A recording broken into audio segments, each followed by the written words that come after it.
আসসালামু আলাইকুম, কী অবস্থা, কেমন আছেন সবাই? তো এটা হচ্ছে বিফ রিবস। আমরা তো সবসময় বিফ কারি বানাই, বিফ রেজালা, বিফ কোরমা। আসলে এই ধরনের একটু ভিন্ন ধরনের খাবার খাইতে কিন্তু মাঝে মাঝে অনেক ভাল লাগে।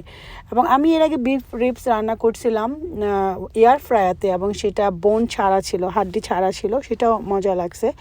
তো আমি প্রথম বিফ রিবসটার মধ্যে যে এক্সট্রা পানি ছিল সেগুলো টিস্যু দিয়ে ভালো করে দুই পাশে ভালো করে ভালো করে মুছে নিছি। তো এখন আমি একটা মশলা বানাবো।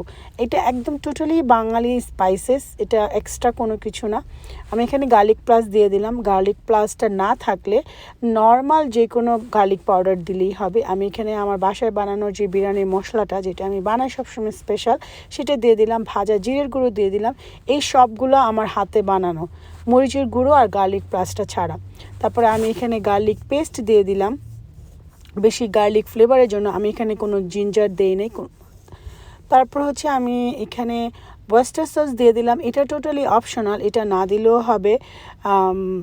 আমি রেসিপি অ্যাড করছি। তারপর হচ্ছে সয়া সস দিয়ে দিলাম। এটা টোটালি আমার নিজস্ব মন মর্জি মতো একটা রেসিপি, ভালো লাগছে যেন তোমাদের সাথে শেয়ার করতেছি। এবং আমি এখানে ধনিয়ার গুঁড়ো দিয়ে দিয়েছি এবং হাফ কাপ টক দই। বিফ রিবস নিয়ে যদি ইউটিউবে সার্চ দাও, হাজার হাজার রেসিপি পায়, বা কোনো রেসিপিতেই ওরা টক দই বা এই ধরনের স্পাইসেস ব্যবহার করে না। ওরা সব হচ্ছে বারবিকিউ স্পাইসেস, এটা সেটা। তো এটা আমি আমার নিজের মতো করে বানাইছি, যেহেতু আমরা বাঙালি, একটু স্পাইসি জাতীয় খাবার আমাদের পছন্দ, মশলা জাতীয় খাবার। তো ঠিক ওইভাবেই আমি বানাইছি এবং আলহামদুলিল্লাহ ভালো হয়েছে, মজা হয়েছে।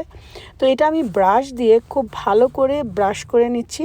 আমি এই মশলাটার সাথে অল্প একটু তেল দিয়েছিলাম, প্রায় 1 টেবিল চামচের মতো। তেল দেওয়ার কারণটা হচ্ছে মশলাটার মধ্যে যাতে মশলা মশলা গন্ধ না লাগে, এর জন্য হচ্ছে আমি তেলটা দিয়েছি। কারণ বিফ রিবস থেকে কিন্তু প্রচুর পরিমাণে তেল বের হবে, কারণ এটার মধ্যে অনেক ফ্যাট। তো এটার মধ্যে তেল দেওয়ার কোনো প্রয়োজনে, আমি জাস্ট মশলাটার জন্য তেল দিছি, যাতে হচ্ছে মশলাটা থেকে মশলার গন্ধটা চলে যায়। এই কারণে আমি অনেক সময় তেল ছাড়া করে দেখছি, কারণ মশলার একটা গন্ধ থাকে এক্সট্রা, এর জন্য আমি তেলটা দেওয়া। তো এটাকে ভালো করে ব্রাশ করে আমি প্রায় আধা ঘন্টার মতো রেখে দিয়েছিলাম। বাট এটা আধা ঘন্টা না রেখে, এটা যদি ওভারনাইট রাখা যায়, সারা রাত ফ্রিজে রাখা যায়, এই বিফ রিবসটা খেতে আরও বেশি মজা হবে। কারণ এটা ভালো করে ম্যারিনেট হইলে জিনিসটার ভিতরে মশলাগুলো আরও ভালো করে ঢুকবো এবং এটা খাইতে আরও বেশি মজা হইব। তো আধা ঘন্টা পরে আমি এটাকে ফয়েল পেপার দিয়ে, আমি ওভেনের প্রিহিট করছিলাম 350 ফারেনহাইট দিয়ে, এবং এটাকে আমি প্রায় 2.5 ঘন্টা সেট করে এটাকে ওভেনে বেক করছি। এটা 3 ঘন্টা করলে বেশি নরম হয়ে যাবে এবং 2 ঘন্টা করলে একটু শক্ত শক্ত থাকবে। তো দেখো, টাটা, দেখতে অনেক সুন্দর হয়েছে। আমি পরে আবার আরও 5 মিনিট এটাকে আর একটু বেক করছিলাম, জাস্ট উপরে একটু বারবিকিউ ফ্লেভার আনার জন্য। এবং এটা বারবিকিউ সস দিয়ে করা যায়।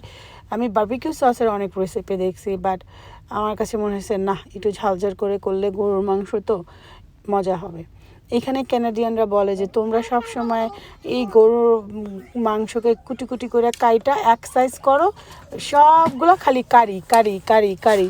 আমি বলছি আমাদের কারিও অনেক ভ্যারাইটিস আছে। বলছে তারপরও এই বিফের মধ্যে কত ধরনের পিস আছে, আর তোমরা প্রত্যেকটা পিসকে শুধু কুটি কুটি করে ছোটো ছোটো করে পিস করে শুধু কারি খাও।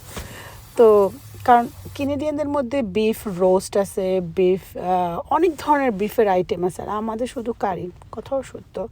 যাই হোক, খাওয়ার পরে এতটুকু লেফট ওভার ছিল।